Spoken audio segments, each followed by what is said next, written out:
হুয়া মাওলানা, আমি তোমার অভিভাবক, আমি তোমাদের রক্ষক। বলো তোমাদের টেনশন কি হইতে পারে? এই আয়াতে আল্লাহ বলছেন কুল্লাই মুসিবানা ইল্লা মা কাতাবাল্লাহু লানা, তোমাদের কাছে কোনো মুসিবত আসবে না, তোমার জীবন যাবে না, তোমার মরণ হবে না, তুমি যুদ্ধে শহীদ হবে না, ইল্লা মা কাতাবাল্লাহু লানা, আমি যদি আল্লাহ না লিখে রাখি তোমার একটা পশমও ছিড়বে না।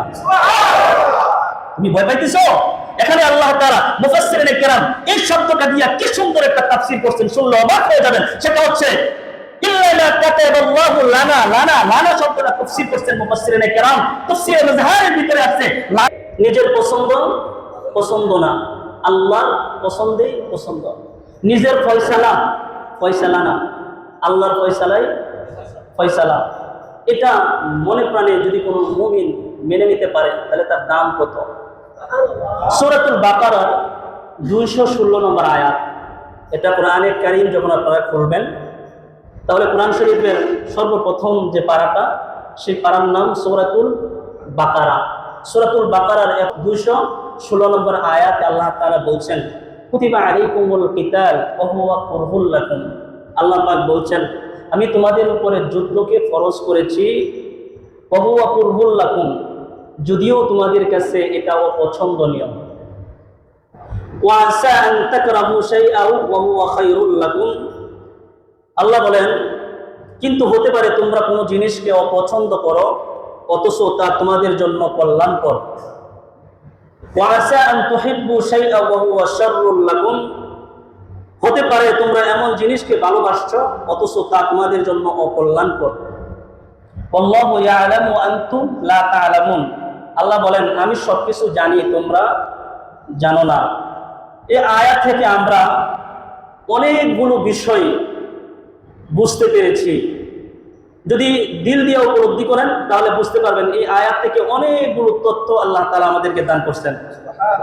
এক নাম্বার তথ্য আল্লাহ তাআলা এখানে বলছেন কুতিবা আলাইকুমুল কিতাল ওয়া হুয়া কুরহুল লাকুম, আমি তোমাদের উপর যুদ্ধ ফরজ করে দিয়েছি যদিও তা তোমাদের কাছে অপছন্দনীয়। তাহলে আল্লাহ পাক এখানে জানাইলেন যুদ্ধ ফরজ তোমাদের উপরে করা হয়েছে কিন্তু এটা তোমরা পছন্দ করো না। এই আয়াতটা কখন নাজিল হয়? যখন মক্কায় মুসলমানরা নির্যাতন নিপীড়িতন কষ্টে জীবনযাপন করতেছে, মুসলমানদেরকে দেখার মতো কেউ নাই, তখনও আল্লাহ তাআলা যুদ্ধের এই আয়াত নাজিল করে নাই। যখন এদের জ্বালাতন নির্যাতন সহ্য না করতে পেরে যখন রাসূলুল্লাহ হাবিবুল্লাহ মুহাম্মদুর রাসূলুল্লাহ সাল্লাল্লাহু আলাইহি সাল্লাম যখন সাহাবীদেরকে নিয়ে মদিনায় হিজরত করলেন, মদিনায় হিজরতের পরে যখন দেখলেন যে প্রেক্ষাপট ভিন্ন অবস্থানে চলে গেছে, তখন আল্লাহ তাআলা তার বন্ধুর উপরে সূরাতুল বাকারার 216 নম্বর আয়াত নাজিল করে বললেন কুতিবা আলাইকুমুল কিতাল ওয়া হুয়া কুরহুল লাকুম, ও হাবিব ও আমার দোস্ত আমি যুদ্ধকে আপনাদের জন্য ফরজ করে দিয়েছি। কেন যুদ্ধকে ফরজ করলাম?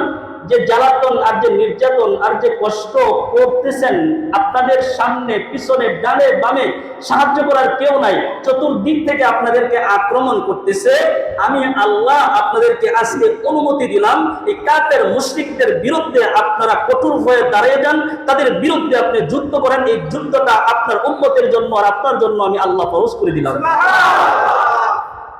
কিন্তু রাসূল করিম সাল্লাল্লাহু আলাইহি ওয়াসাল্লাম দেখলেন সাহাবারা এত নির্যাতন আর নিপীড়ন আর কষ্টে তারা দুর্বল হয়ে গেছেন, তারা যুদ্ধে করবে এই চিন্তা এই ফিকির চেতনা তাদের দিলের ভিতরে এই লালসা কাজ করে না, কারণ তারা ভয়ে স্তব্ধ হয়ে গেছে, ভিন্নতা অবলম্বন করতেছে।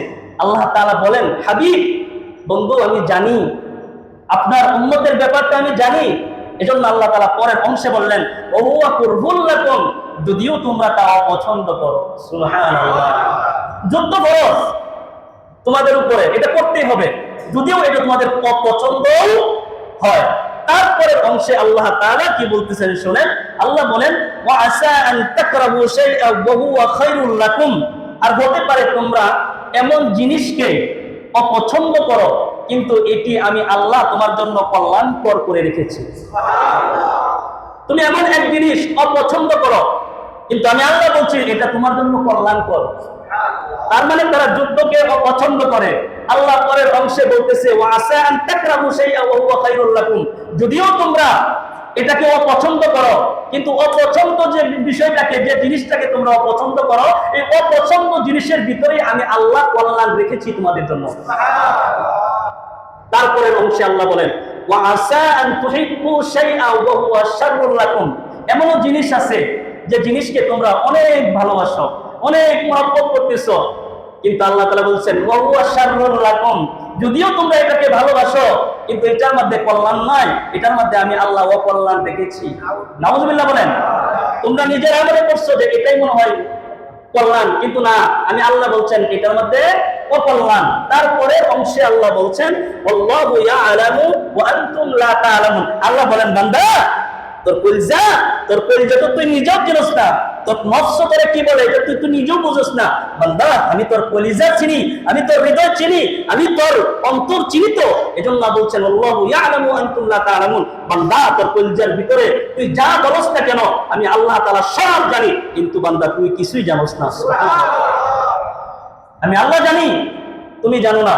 আমি আল্লাহ কি জানি? আমি আল্লাহ জানি যেটা তুমি অপছন্দ করছো এটা তোমার কল্যাণ। আমি আল্লাহ জানি যেটা তুমি ভালোবাসতেছো এটা কল্যাণ নয়, এটা অকল্যাণ। এজন্য আল্লাহ বলছেন সমস্ত জ্ঞান, সমস্ত প্রজ্ঞা, সমস্ত ইলম, সবকিছু আমি আল্লাহ বিরাজমান, আমি আল্লাহ এটার জ্ঞান রাখি। এই সম্পর্কে বান্দা পৃথিবীর আর কেউ জ্ঞান রাখে না। এই আয়াত থেকে এক নম্বরে যে শিক্ষা, এক আল্লাহর ফয়সালায় সন্তুষ্ট থাকা। বলেন বলেন বলেন।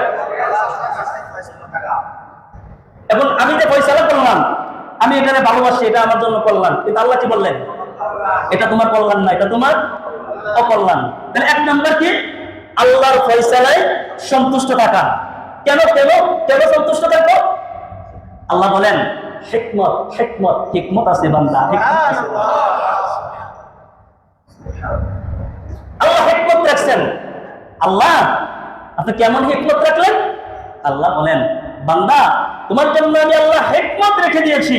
তোমরা যদি আল্লাহর চয়েসকে চয়েস মনে করো, আল্লাহর সিদ্ধান্তকে যদি চূড়ান্ত সিদ্ধান্ত মেনে নাও, আল্লাহর ফয়সালাকে যদি হৃদয়ে বাস্তবায়ন করে দাও, আমি আল্লাহ তাআলা তোমাদের জন্য এমন এক পন্থা অবলম্বন করে রেখেছি যে পন্থা আমি আল্লাহ তাআলা এই দুনিয়ার মানুষের মধ্যে, দুনিয়াতে যা কিছু সৃষ্টি করেছি কোন সৃষ্টিকেই এমন পন্থা আমি আল্লাহ তাআলা দিব না, শুধু মানুষকে আমি আল্লাহ পাক অত্যন্ত একানিত্বভাবে তাকিয়ে দান করব।